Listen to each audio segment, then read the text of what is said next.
Karl Trueman. Welcome back to Thinking Class. Thanks so much for joining me. It's great to be back on, John. Thanks for inviting me again. Well, Karl, I think you've now joined a squad of people who can be considered friends of the show now you've appeared for a second time. So delighted for you to be in that company. And we're here to discuss your second book that I'm speaking to you about, which has recently been released. It's called To Change All Worlds, Critical Theory from Marx to Marcuse. And so people don't think we're about to get bogged down in some really analytical philosophy. I thought it was important to bring it on because it seems like we know that it has been a tool, a philosophical tool that has predominantly been used by the left. But as you and I were talking before we pressed record, we're starting to see it be employed by the right too. And considering it's the governing philosophy of our age, it seems, I thought it'd be worthwhile us getting into it. You know, the good, the bad, the ugly, what's true within it, actually giving it a fair hearing. Because one thing I've been really impressed with, Karl, and I don't know how you do it, because I'm certainly one that can descend into polemics, is that you actually give it a fair hearing. So you go back to its roots and as an intellectual historian, try to take it in the round and look at the context in which it developed. And without veering into where everyone else goes online, which is if you're on the right, just dismissing it as this crackpot theory, and as on the left, as if anyone criticizes it, that it's just some kind of paranoia of the right. And so perhaps we begin there. What is the context that critical theory developed in? And let's go from there. Yeah, well, it's first of all just a comment on the need for exposition before polemic. I remember it was a seminal moment for me as a graduate student doing a doctoral paper, my PhD program at the University of Aberdeen, and my supervisor, Peter Stevens, I remember handing the paper back, and I can't remember who it was on now. It was on some heretical group in the Middle Ages. He handed the paper back to me and he said, "You know, Karl, I know who the good guys and the bad guys are. You don't need to tell me. You need to explain to me why they thought the way they did." And that had a profound effect on me as a young historian. And it's become my watchword ever since, that whenever I try to address any thinker's contribution, that the first and most important thing to do is to try to present them in a way that they would understand themselves if they were in the room. So first thing is, whether it's critical theory or whether it's Reformation history, my purpose is always to try to set the ideas in some sort of context. Now, context for the origins of critical theory, I think we can see them as, there are many aspects, but I would identify two particularly important things for critical theory. One of them is the work of the early Karl Marx, and I'm thinking really here of work he did in the 1840s, when he's emerging from a group they're called the young Hegelians. They're young radical thinkers, very influenced by George Hegel, the great German philosopher. And there are many things one could say about Hegel, but I think one of the things that is most significant about Hegel for Marx is Hegel's really a philosopher of history. He understands that the way people think changes over time. And so what Marx inherits from Hegel is this sensitivity to, if you're looking at how societies think and operate, it's always important to set that in some sort of historical context and ask what we might say are critical questions. Why does this society think and act the way it does in this particular context? And that's what Marx is developing in the 1840s. He heads in a somewhat different direction from the late 1840s onwards. But in his earlier work, he's really asking the question of what is it that naturalizes the way societies think at certain points in time? What historical factors come into play? And it's here that he develops the notion of what he calls ideology. And we use the term ideology very loosely today. Sometimes we'll use it as a pejorative. We'll say, well, that person holds that position for ideological reasons. What we're really saying there is they haven't thought it out. They're just bigoted and committed to this position as that which they prefer. Or we might use it in a very bland way and talk about conservative ideology or socialist ideology. And all we really mean then is the set of ideas that conservatives hold or the set of ideas that socialists hold. Marx uses this term really to refer to, you might say, that set of social conventions, social ideas that are used to normalize a situation in society at a certain point in time. So we could go back to the 19th century, look at pre-Civil War America and say, looking at the South and say, there's a whole ideology there that justifies slavery. It's not necessarily a set of arguments, though there will be arguments involved, but it's a way of life that really cultivates this idea that slavery, the subjugation of black people by white people, the ownership of black people by white people, that's nature, that's natural, that's the way it is. What Marx is doing in the 1840s is trying to unmask that kind of idea and saying, no, actually, you only think of these things as natural because the people who do well out of this situation want you to think that way. So that's one aspect of critical theory. The second aspect is what happens to Marxism in the early 20th century. And most people think, well, the early 20th century, surely this is the era of the success of Marxism. You have the Russian Revolution of all things. Well, yes and no. The problem with the Russian Revolution is it happens in a peasant society. And Marx really thought that bourgeois capitalism was a necessary stage between peasants, feudalism, and the communist utopia.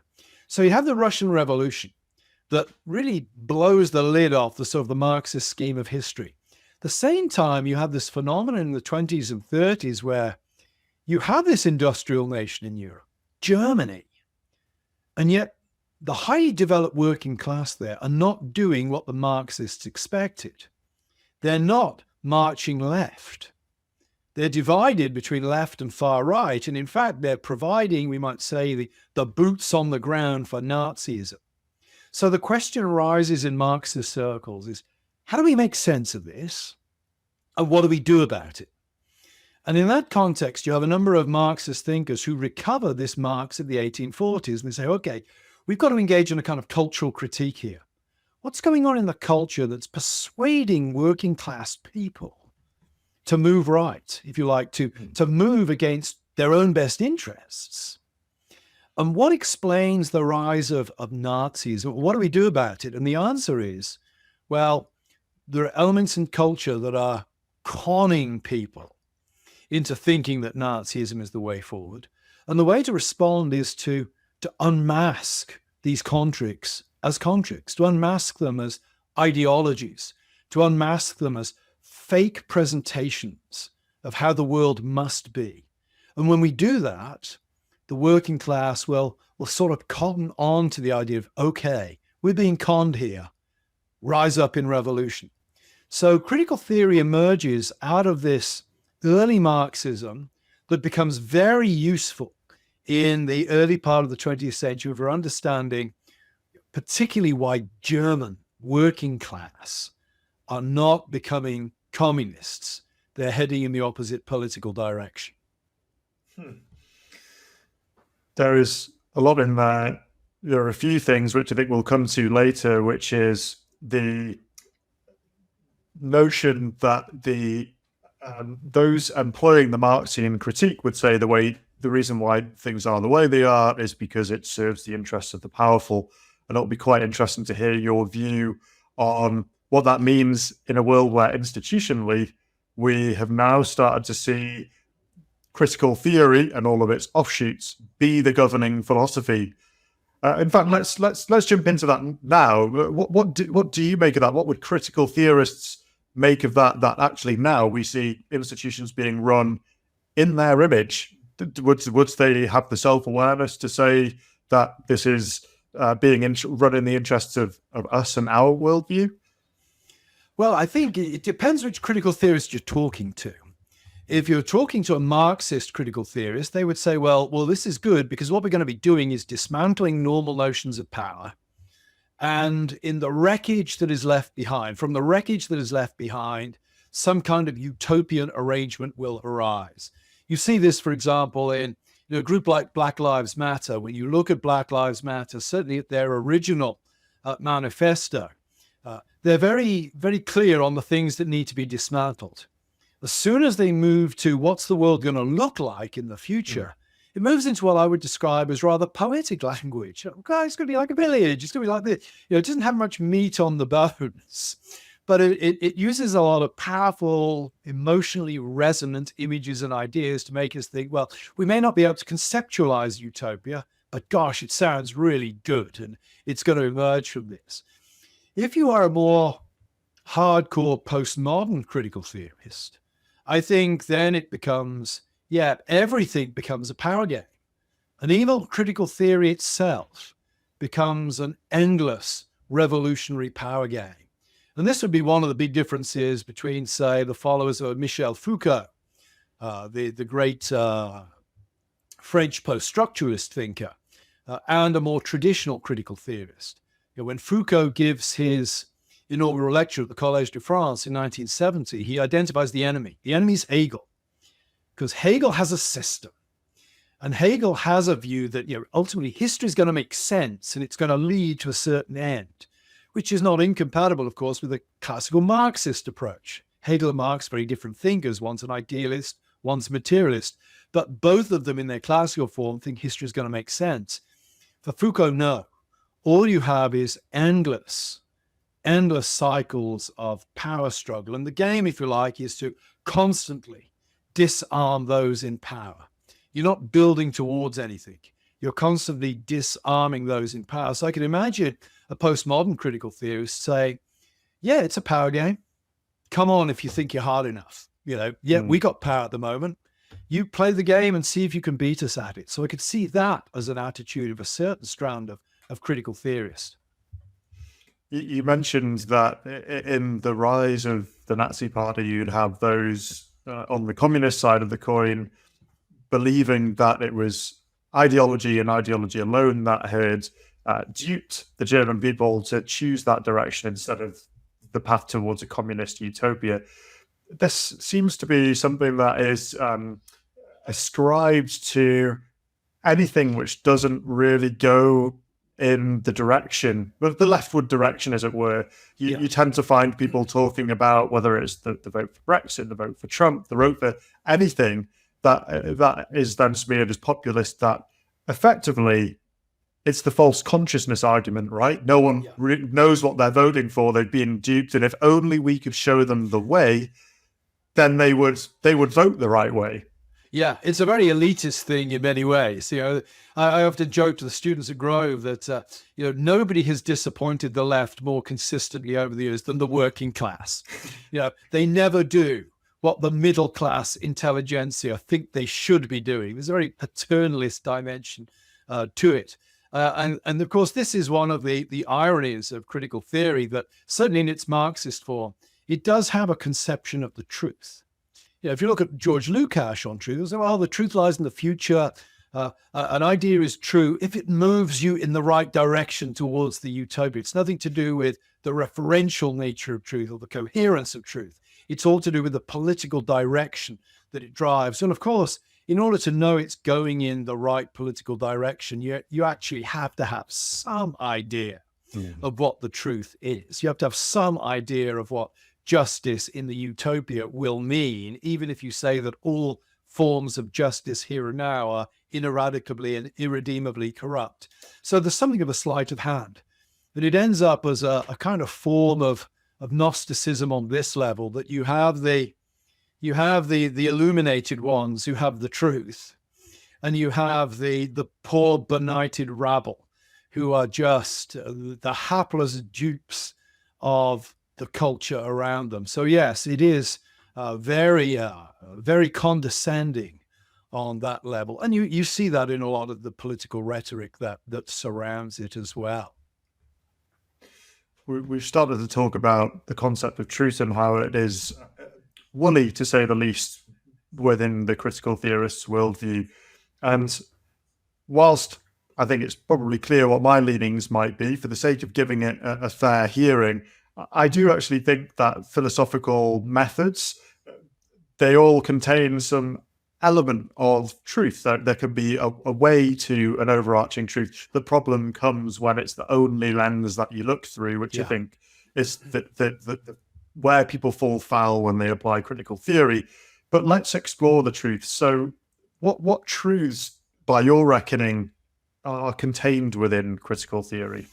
Yeah, I mean, there's some fairly obvious ones. I mean, one of the things that Theodor Adorno explores really in very great depth is what he calls the culture industry.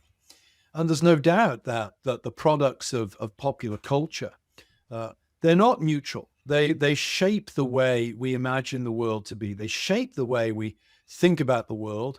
And often they are presented in a particular way that conforms to a certain agenda.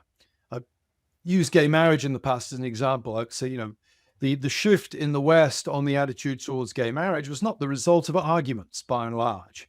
It was the result of pop cultural presentations of homosexuality and gay partnerships. That's not making a pro or con gay marriage argument, by the way. That's merely making the observation that the way most people think about gay marriage is an intuitive one, shaped by the products of culture. Secondly, I think there's clearly there's a obvious truth to the fact that we often ascribe power to things that in themselves don't have power. The Old Testament calls it idolatry. The ancient Israelites set up a golden calf and worship it and declare that this is the God. These are the gods that brought you out of Egypt. We can certainly, when you think about, for example, the language of the economy, used by politicians all the time, the demands of the economy are. Well, the question, of course, is what is the economy? You can't put it in a test tube and boil it. You can't slice it up and see what's on the insides. You can't drive to it and look at it in a cage. The economy is, in some ways, a construct. It's a term we use for covering and indeed simplifying a whole variety of very, very complex human relationships. But it's more than just a descriptive term. It takes on a life of its own. So you say, well, I've got to lay off 50% of my workforce because the economy demands it. That's an interesting term. We're ascribing personhood and a command to the economy at that point. So I think critical theorists also make us aware of the way we use language and how language that can emerge to do one thing can kind of take on a life of its own and do another. We can start to think of people as things. Again, I'm not a Marxist at all, but I think a writer like George Lukács makes a good point when he says, that one of the problems with modern industrialization is you end up treating people just like things. The machine breaks down, so you replace the fan belt with another fan belt. You have a workforce, but you don't care about the individuals in your workforce. One worker gets sick, you fire him and replace him with another one. That tendency to think about people as things. So there are various aspects of critical theory that I think at a descriptive level are onto something. The real problem with critical theory, of course, is that you can't, a true critical theorist would say you can't separate the descriptive from the revolutionary and the transformative. As soon as you make that separation, you're just doing a form of what they would call traditional theory. You're describing the world. You're not seeking to change it. So Lukács would say, yes, it's true that we, telling people, you're a member of the workforce, but your boss treats you like he treats a widget or a cog or a fan belt. You don't just tell them that in order to highlight a truth to them. You tell them that to make them angry so that they will rise up and do something about it. You're very, very right in the transformational aspect of it. And I was glad you brought that up. And I'm glad you brought it up in the book, because I found myself at times agreeing with what was being written, which is fine. But then at times, and then at times I found myself going, oh, crikey, am I a critical theorist? Because there is quite a lot of stuff in there which you, as I was saying before, as you apply the lens to the world, it is a useful way of picking it apart, which I suppose it's about deconstruction. But there are some examples which really hit home for me, and one of them was I suppose the assertion or the assumption that we are disenchanted through our alienation from the natural world. And it's partly about that objectification point you were making. It's about people, but it's also about nature. And this notion that we start to rationalize everything through measurement and calculation. And as you've pointed to one example through employment law, and there's an example here in the United Kingdom, which I think happened in the last 18 months, where the P&O Ferry Company decided that it had some pretty high overhead. So it sacked all of its workforce that were on 0 hours contracts effectively overnight. In fact, I don't even think they're on 0 hours contract. They just sacked them, but knew they'd get away with it. And then they replaced them all with Filipino workers. And so this sense that there's a British company totally alienated from a sense of its own national solidarity is one example. But also, I'm a management consultant, haven't been always, so that's my defense for if people think I'm some kind of gobshite ultimately.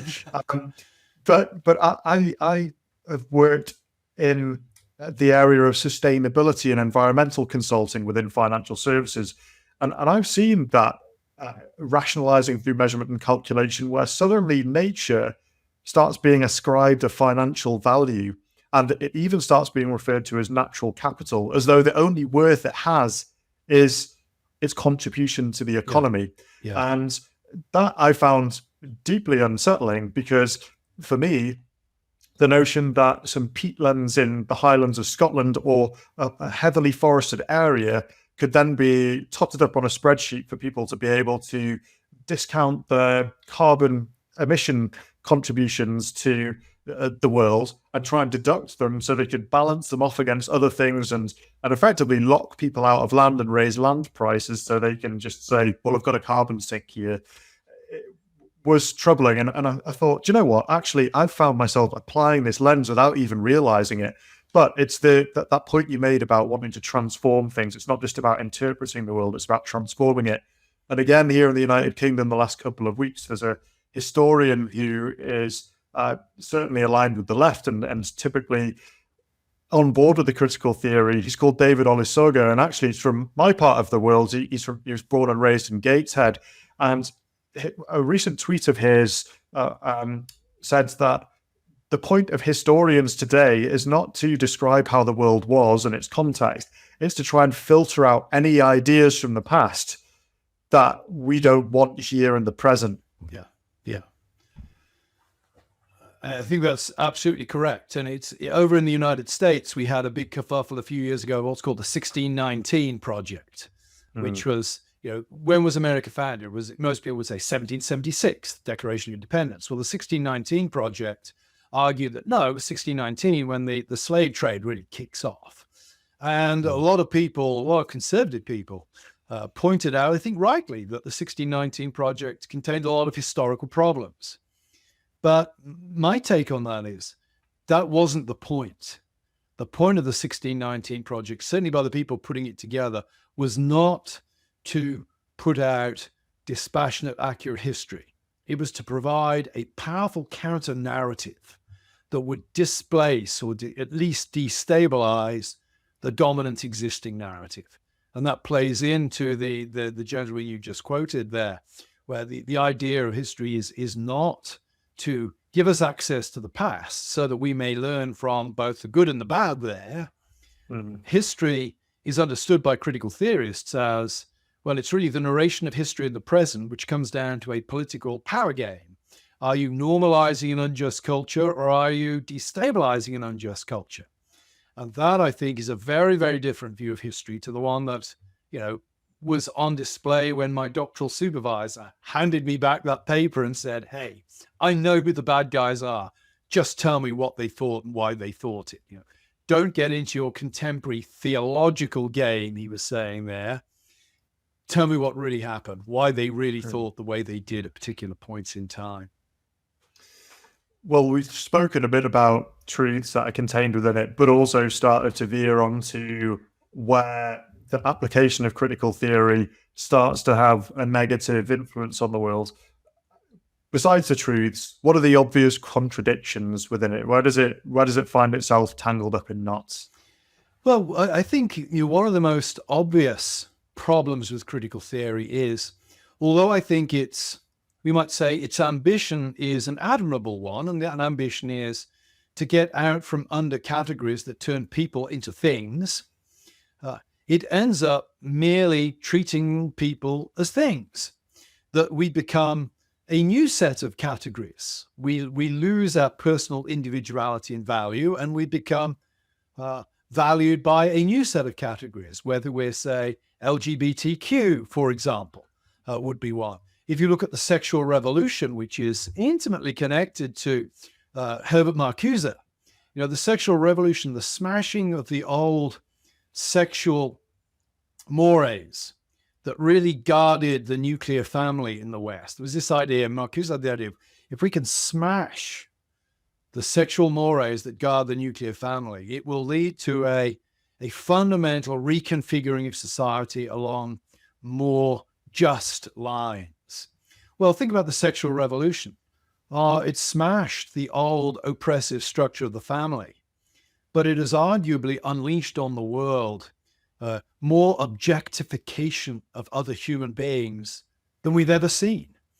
And we see this now with sort of dissident feminists like Mary Harrington and Louise Perry, pointing out that actually the sexual revolution, it promised liberation for women, but what it really did was it made them more the sexual tools and playthings of men than ever before. Pornography promises this life of free hedonism, but ends up turning women into sex slaves. So I think one of the real problems with critical theory, and you see this on a grand scale, of course, with the great left-wing nations of the old Soviet bloc. What does Marxism do? Marxism ultimately did not liberate. It turned people more into replaceable widgets than was ever dreamed of in Western capitalism, to the extent that you could simply systematically get rid of millions of them and consider it to be nothing at all of any great significance.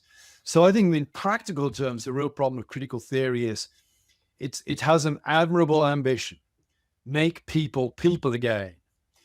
Unfortunately, it makes them more into things than they'd ever been before. Your description of the sexual revolution, I also picked up on within the book, particularly where you talked about the hypersexualized culture that we live in and how it has paradoxically led to, not paradoxically, it's obviously ended up leading to a less safe world for women. And it's obviously led to that because critical theorists don't believe there's a human nature, whereas most people would understand that men are even more overtly sexual than women, insofar as there are much less investment costs for them to be able to make in which to have offspring.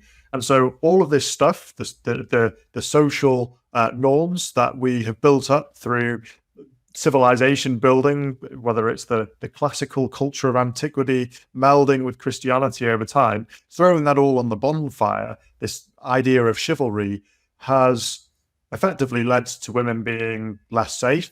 And I think what's quite interesting is this whole approach of transforming the world, throwing away everything that was built upon to start afresh. We spoke about C.S. Lewis before the show, and I prepared a quote from his Abolition of Man, which is, "We make men without chests and expect from them virtue and enterprise. We laugh at honour under shops to find traitors in our midst." And ultimately, the Christian culture was one of chivalry. It was one of equalizing the sexes, in that upon marriage, the man as much as the woman subverted themselves and subsumed themselves within the woman for that union of souls, to say, do you know what, I'm going to commit myself to you. I'm not going to go get a harem of women. I'm not going to treat you like any old thing. Is you are the mother of the family, and I commit everything to you, and I'll do everything for you. And by throwing that to one side, denouncing it as the patriarchy, we've now led to a world where women are being picked up and put down left, right, and centre. And on the flip side, you've got lots of men who feel utterly useless and unable to contribute to things because they've been told that they're inherently bad, evil. Any idea of taking responsibility is patriarchal and it diminishes a woman. And so these contradictions within them has led to a pretty destructive civilizational impacts. What do you make of that? Yeah, I think you're absolutely correct, John. One could sort of boil it down to saying the problem with critical theory on this level is it tends to reduce all human relationships to power and power struggles. So everything becomes manipulative. And it's one reason why you have this odd confluence in the early Frankfurt School of Marx and Nietzsche. We tend not to think of Karl Marx and Friedrich Nietzsche as particularly compatible thinkers. But what they share in common is this: a very, very cynical view of human relationships. And if you reduce, let's say you reduce marriage to a form of chattel slavery, the man has his domestic slave for his sexual needs and his food needs and to produce him children to continue his line. If that's what you think of marriage, then of course the destruction of marriage becomes a good thing. It is the thing that liberates women. But if you understand human relationships as far more complex than that, yes, there are manipulative dimensions to them, but there are also elements of responsibility that, there is such a thing as nature, and nature carries with it natural obligations. Then I think you end up with a situation where you can counter this stuff. Whereas, actually, it's not patronizing for the woman bringing up children to have a man to protect her.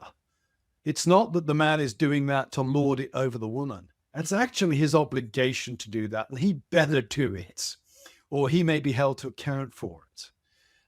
So I think that what you're pointing to there is really a very cynical view of human nature. And I wrote a little article a couple of weeks ago on hospitality. I read a review in the London Review of Books of Jacques Derrida's concept of hospitality. And Derrida had a very cynical view of hospitality. We like to think that hospitality is us being kind to other people. Well, no. When you invite guests into your house, you're subtly reminding them that you own the house, that they're only there on your sufferance, that you stand above them because you are giving them benevolence, because you can. They cannot give you benevolence. They can only receive. Well, I want to suggest that, there may be something of that when we give hospitality. Only maybe there is a little bit of a feeling of, haven't I done well? I was hospitable to those people. But I also think there's something beautifully human about that. I gave hospitality to people. I acknowledged the common humanity in somebody else. I acknowledged that I'm not an island, that I, with my wealth, exist with some kind of obligation towards others, the stranger in the midst. So I want to say that critical theory, it has far too for all of the sophisticated jargon, it has far too simplistic a view of what it means to be a human being, which is that everything kind of comes down to manipulative ploys of one kind or another. And I want to say, no, that's not what human beings are. And we all know that that is not what human beings are. I still remember with great joy the hospitality extended to me when I was a lonely student arriving in the city of Aberdeen, knowing nobody, and somebody offered me lunch after church on a Sunday. It meant a lot to me. Did it make them feel good about themselves? Well, maybe. But I also think they did it because they were kind and they recognized something of a common humanity that we shared and the obligations that brings. So I find critical theory lacks a certain, it has a very ugly view of what it means to be human lying at the heart of it that I find experientially implausible.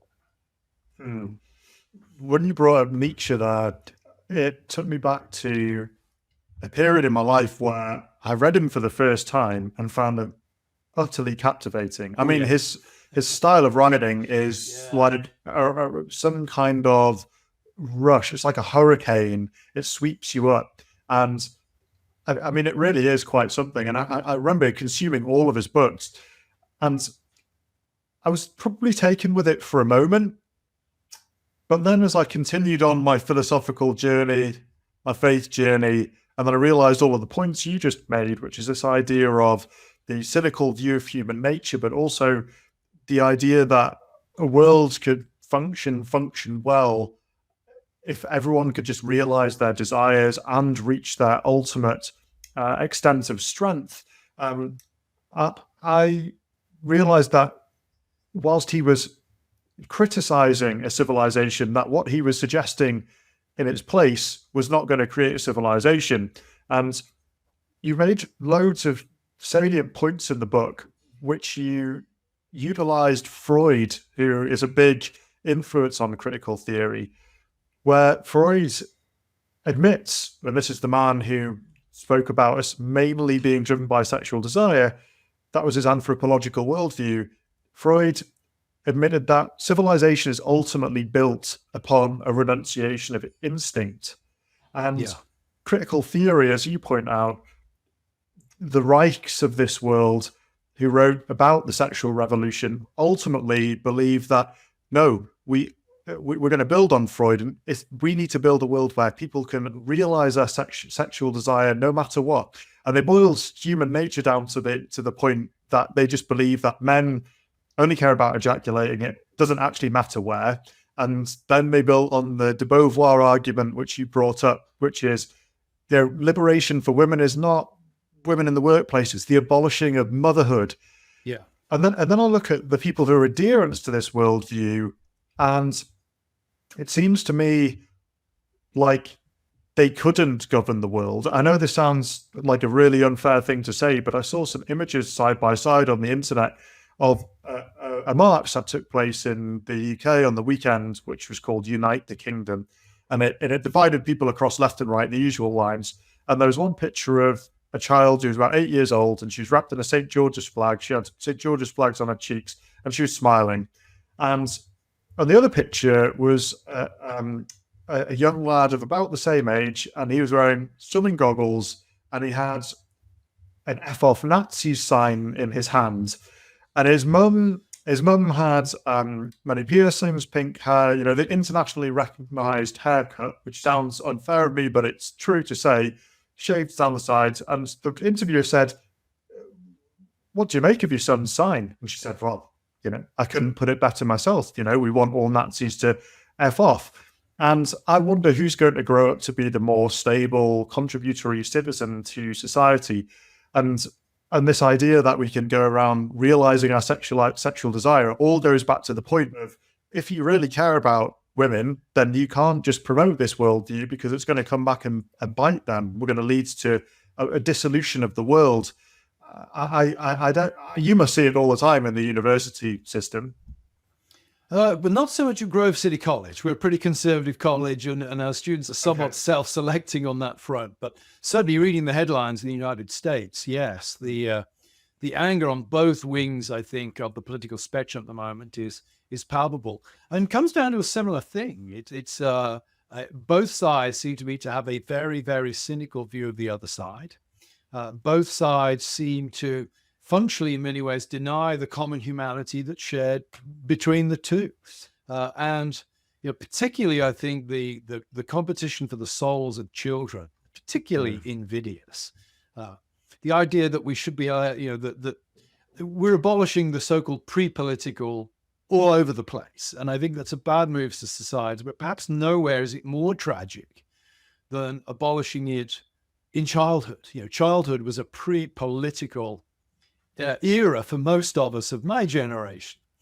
Now it's become key to political indoctrination. And I think, again, reflects a reductive view of humanity where human beings are reduced to political struggle. And therefore, at any age, we should be engaging in political struggle, even when, as with those two children that you cited there, far too young to grasp the concepts involved. Absolutely. The parent-child relationship you touch on, and it struck me that in this hyper-liberal approach to parenting, where you're more of a mate and you set yourself up not to be a steward and to provide guardrails to keep them safe within reason, but allow them enough space to explore and to find out about how the world works, is there seems to be this approach to helping them find their authentic selves and have no guardrails at all. But then unless of course you're an ideologue and pushing the world on them, if you think I'm not and I'm being entirely neutral here, you are actually just leaving them at the mercy of the culture of the day, and that leads to inauthenticity anyway. Now the worldview is the dominant one. I want to pick up on the notion that the critical theorists put forward, which is you can't really stumble across transcendent truths, and that the dominant political worldview of the day, or the way people think, is heavily influenced by the historical process. And I think to a degree that's true. I mean, everything that goes on around the world, it's likely to affect the way we see it. But now that this is the worldview that everyone's stewing in, how do we envisage the future going if it continues this way? Do we expect to see, for example, people being ethical governors for the common humanity of all, which I suppose, at least in words, the liberal democratic norms have typically pointed to, which is let's try and govern without fear or favor? Or do you see there being a much more fragmented future ahead of us when they come and get the levers on power? It's hard to tell, but I think what we are witnessing in many ways at the moment, in the West at least, is this odd coincidence of radically libertarian understanding of what it means to be a human being. Hey, you can be whatever you want to be, born in the body of a man. You can be a woman if you so choose to do so, with the emergence of more authoritarian or totalitarian kind of exertions of power. Now, the two things are not, they're not merely two sides of the same coin, I don't think, because the rise of the new totalitarianism depends upon technology, the abolition of the private space, this kind of thing, the ability to be able to police people in ways that could never have been policed before. But I think there is an affinity between the two at this level. You cannot have a society where everybody does what is right in their own eyes. Somebody has to referee the game. And who's going to referee the game? It's going to be those who have access to the kind of things that allow for the policing of private lives, those who have their hands on the levers of power relative to technology and things like this. So I think a form of totalitarianism kind of seems to me to be an inevitable concomitant of the sort of radical libertarianism we have, and indeed is emerging as we speak. I noticed last week the Labour Party in the UK proposing that overweight people should have fitness monitors, and I actually have a fitness monitor on, but I voluntarily have. But then there's the question of, well, where does this information go, and who does what with it? And okay, on the one hand, it might be very liberating to have somebody being able to tailor make a medical package for me to help me get better. But it's a fine line between somebody helping me get better and somebody deciding the kind of person I should be. And using the power they have to coerce that. So I think there's a whole lot going on in society at the moment that's pointing us in what I would describe as very worrying directions. It's good to be in my 50s. I won't be around for too many decades longer to see where all this is going. Yeah. It's scary how many people who are a couple of decades hence say those kinds of things. And what's even scarier about what the Labour Party is planning is it's not just fitness monitors. They want to give out and effectively make mandatory the taking of Ozempic, the fat loss drug, to get people back into work. So we're headed that direction. And what that does to people's faces can be terrible. Britain will be a country of very haggard-looking people next time I come across.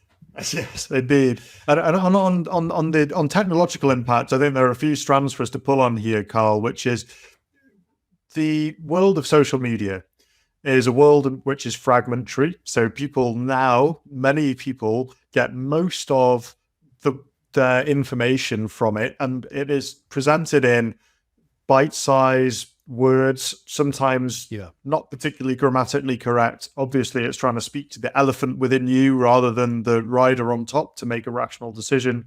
That there are lots of snippets of videos, there are images, and that's how people live their lives. So they don't really sit down and read a long book and try and understand the thread and all the ways it connects.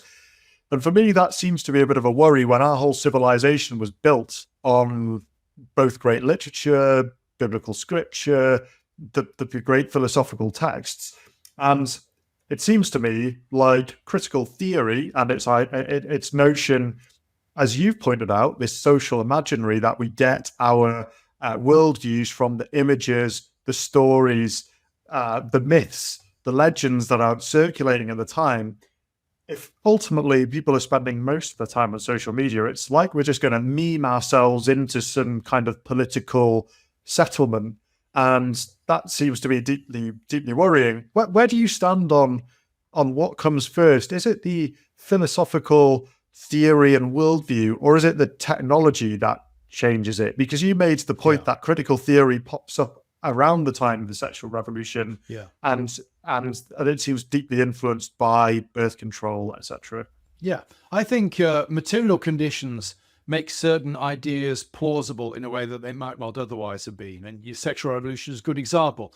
Wilhelm Reich's philosophy is really pretty impractical in the 1930s because you need antibiotics and you need cheap contraception to be able to behave in the way that he wants people to behave.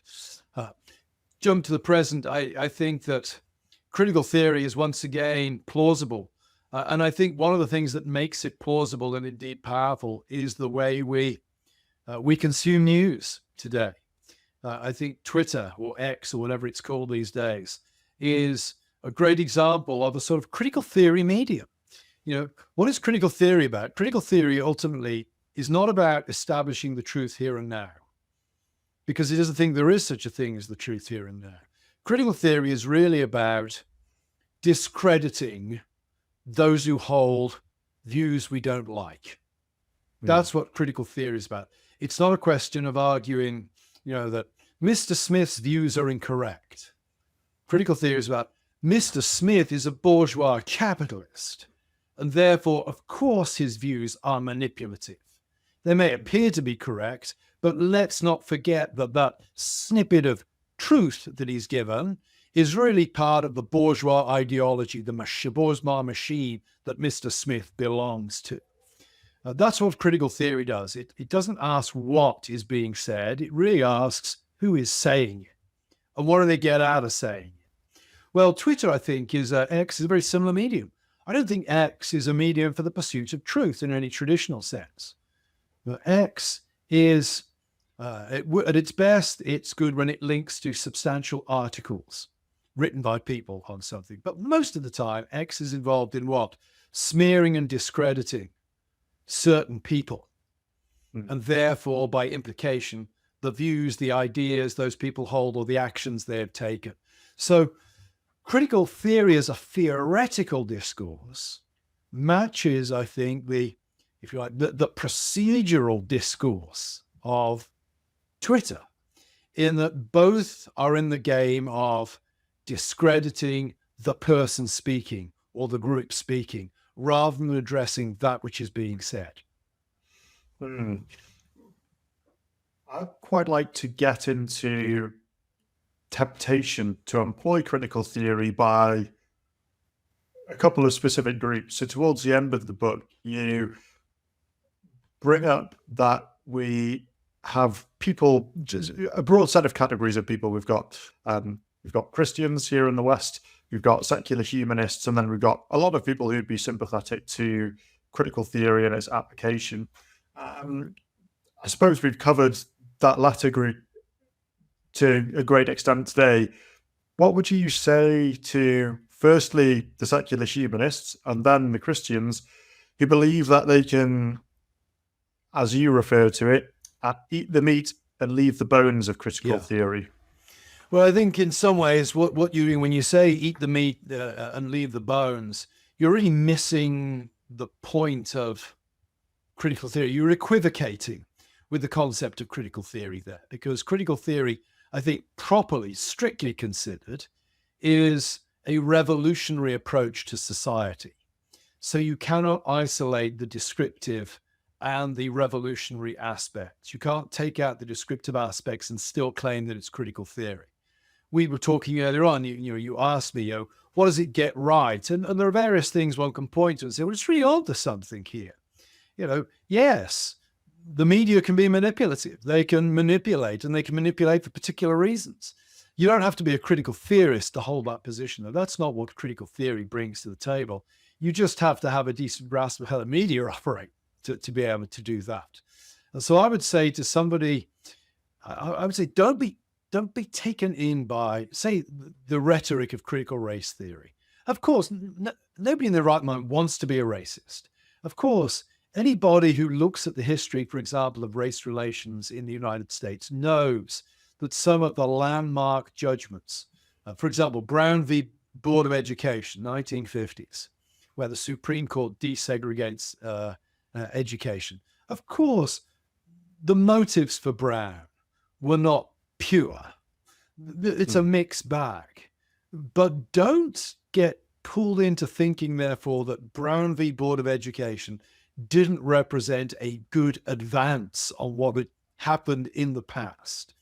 Realize that the critical race theorist, in particular, the critical theorist in general, he's wanting to do, or she's wanting to do, much more than just say, past's not a golden age. People's motives are complicated. This thing that you think of as good, actually, there are a few problematic aspects to it. The critical theorist is not wanting to say that. The critical theorist is wanting to destabilize in its entirety what it sees as a dominant narrative in order to prepare the way for something else. The critical theorist, when the critical theorist uses the term justice, is not using the word justice in the same way that a non-critical theorist will use the term justice. Now, I might look at the American Constitution and say, it's not a perfect document, but the imperfections lie in the way that it's been applied. Whereas a critical theorist would say, no, the document itself is manipulative to its very core. It's designed to pull the wool over your eyes and do the exact opposite of that which it says it's doing. So I would say to somebody who say, well, let's eat the meat, leave the bone, say, you can't do it. You can't do it without fundamentally changing critical theory. It becomes at that point what critical theorists would call traditional theory, by and large a descriptive analytical discipline with which very few people would, in principle, in general principle, have a disagreement. And to Christians, towards the end of your book, you write that Christians specifically shouldn't get dragged into it because what humanity is has already been revealed. Explain what you mean by that.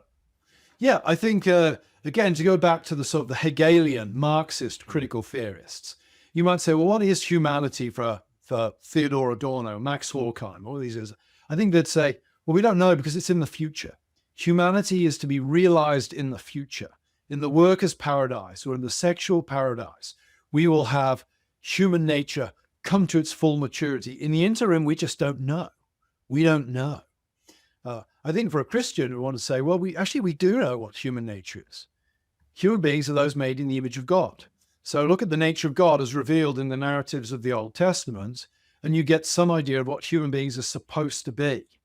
We may not be there. We may not represent that perfectly, but we have an idea, a clear idea of the way we're supposed to be heading. Think of New Testament ethics. Sexual continence, modesty, chastity, not stealing, not killing. We know that these things, that they're part of what it truly means to be human. They're already revealed for us. We've not yet realized them, but we can point to them and say, yeah, that's what a human being's meant to be like. We're not left with the, well, we don't really know what it looks like to be a just human being.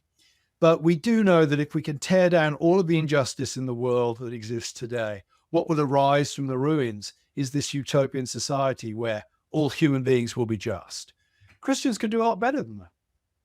And actually, it allows us to be critical without buying into critical theory. I can look at, for example, Brown v. Board of Education and say, I think there's a problem here. The problem is that the Supreme Court justices who decided that, guess what? They're all sinful. None of them actually act in a purely altruistic fashion. They're all going to have had little agendas. But the decision itself, okay, it's not perfect, but it actually gets us closer it actually gets us closer to that society where there is no Jew or Gentile, no Greek, no barbarian, no slave or free. It's actually pushing us a little bit that way. So I can say it's a definite improvement on what went before. Mm. Yeah, that seems to be one of the glaring contradictions within critical theory, which seeks to somehow break down category and deconstruct, but at the same time, it raises category. And to give an example, and it's hinging on something you wrote in your book, which is for any concept of whiteness to exist, there needs to be a concept of blackness. And what I think is quite interesting is there seems to be this notion that we should push forward to be, a homogenous blob. I think Mary Harrington refers to it as undifferentiated human matter. And yet, at the same token, I'm not too sure some of the most critical theorists would before that. And I remember at the height of the George Floyd movement in 2020, the company I was working for at the time, one of our young colleagues was given the stage. It was a digital stage because we were all on Teams and working from home to effectively promote Black Lives Matter. And within that, she made quite a few slurs, not just on white people, but on Asian people, and asserted that there are particular things about their nature that made them particularly evil. But whilst doing that, shined a light on herself, and she was very self-aggrandizing about her skin, for example. She referred to it as being bronze and gold, and she wouldn't change it for the world. And what I find interesting is that this happens within a deconstructive context. And yet, at the same token, most people are trying to assert what makes them different to everyone whilst they're trying to deconstruct. I'm not too sure how people are blind to that. Yeah, it's an interesting flip-flop in some strands of critical theory today, that on the one hand, there is an emphasis on social construction. Race is a social construct. It's something that is put together by someone. It has no essence to it beyond the network of social relations in which the idea functions. On the other hand, you have this strange essentialism that being black is a thing, that there is an essence there. And you see this most acutely when you'll have, a white person will identify as being black. And members of the black community, some of them will go, crazy at this, saying, no, you can't do that. We see it in gender theory, of course, and feminism is divided over this. On the one hand, you've got your gender affirming, your transgender affirming feminists who say, well, a man who identifies as a woman is a woman, and they're sort of strictly constructionist in some ways, I guess. But on the other hand, you've got feminists who say, no, you can't do that, because actually there is an essence to being a woman. You got to have a womb, for example. So you can't simply co-opt the history of suppression of women for yourself as a man if you care to identify as a woman. So there are these tensions that exist within these radical theoretical frameworks between a kind of functional anti-essentialism and a functional essentialism at the same time. And what you're pointing to there is an example of where this stuff, every now and then, it sort of bubbles to the surface in a way that is not particularly coherent. Well, Karl, I know this was an exploration of intellectual history as you delved into critical theory. And as I said in the beginning, I'm very glad you did it as dispassionately as you could, because it genuinely moved me away from smearing critical theory straight away and seeing actually some of at least its descriptive qualities with regards to trying to ask questions of the world. And so that moved me away from immediately stepping into a polarizing view. So that's got to be something good. But I would say it stopped short, did not change my mind, and not become a critical theorist. But a question I like to ask, the question I like to ask all of my guests, Karl, which we didn't get to do the last time because I think I brought it in after our interview, is what have you changed your mind on in the course of your life that you thought was set in stone? And what was it that made you think differently? For many, many things would fall into that category, some more trivial than others. I think the thing that has most shaped me in the last decade has been the realization that different strands of the Christian church have more in common than I previously anticipated. I'm thinking here particularly about Protestantism vis-a-vis, for example, Catholicism. That, I grew up very much, when I became a Christian, very much a sort of hot Protestant type.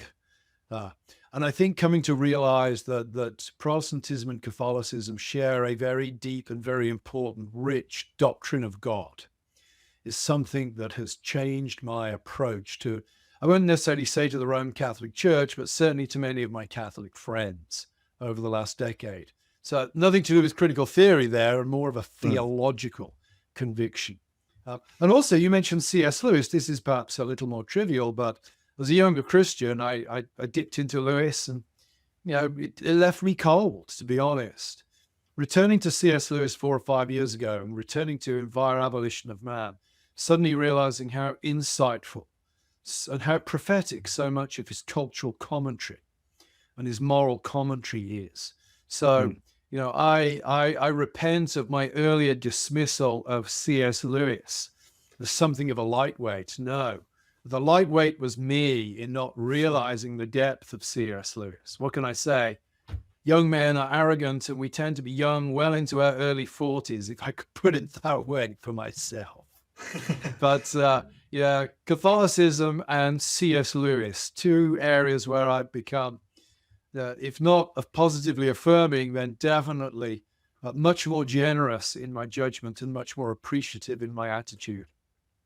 Well, you answered my follow-up question, which was, what was it about the texture of your mind in your 20s that made you receive Lewis in that way? And anyway, as a 37-year-old man, it looks like we've got a few more years of arrogance and hubris to go before I get into humility. Yeah, it's great, because when you're a young man, you can claim the frontal lobe is not fully developed, so that'll excuse everything. Then when you're an old man like me, you can say, I'm just an old bigot now. I can't possibly have an open mind. So as a guy, you've always got the perfect excuse to basically be ignorant and get away with it. Well, I look forward to reining in those excuses, although given that we're recording these discussions, I'll be careful not to say I'm a bigot before it makes it into highlight reels all over the internet. We told you so. Karl, it's been an absolute pleasure. I know you're in the process. In fact, you may have already finished it. We're expecting another book from you around about a year from now, which I'm looking forward to. I believe it's called The Desecration of Man. Is there any more information you can share at this stage? It's coming out from Sentinel Books, which is a division of Penguin Random House. And what I'm doing there is I'm sort of building on C.S. Lewis's Abolition of Man tangentially. But my argument is really that the idea that modernity can be characterized as disenchantment simply doesn't go far enough. It's not just that we're disenchanted, it's that we take a positive delight in desecrating. And that, of course, points us to the depth of the problem and therefore to the radical nature of the solution. The problem, if the world is merely disenchanted, then enchantment of some kind is the answer. But if the world is desecrated, then the answer is consecration. And I think that has to have a specific Christian form to it. So that's going to be the argument of that book. Well, Karl, I'll look forward to it. Look forward to speaking again. And in the meantime, take good care and keep fighting the good fight. Thanks very much, John. Great to be on. Thanks, Karl. Take care. To keep up to date with all that I am doing, please subscribe to the Thinking Class YouTube channel at Thinking Class and follow me on X at Thinking Classes. Thinking Class seeks to understand the civilizational issues we face and why what our leaders do in response matters. Here, I seek to explore the ideas, values, and culture that made our civilization, those that are unmaking it, and how leaders at our public and private institutions should respond. Engage with me on YouTube or X, or write to me at thinkingclasspod@gmail.com to tell me who you want me to speak to and what topics are important to you. I look forward to seeing you there and for joining me on this journey.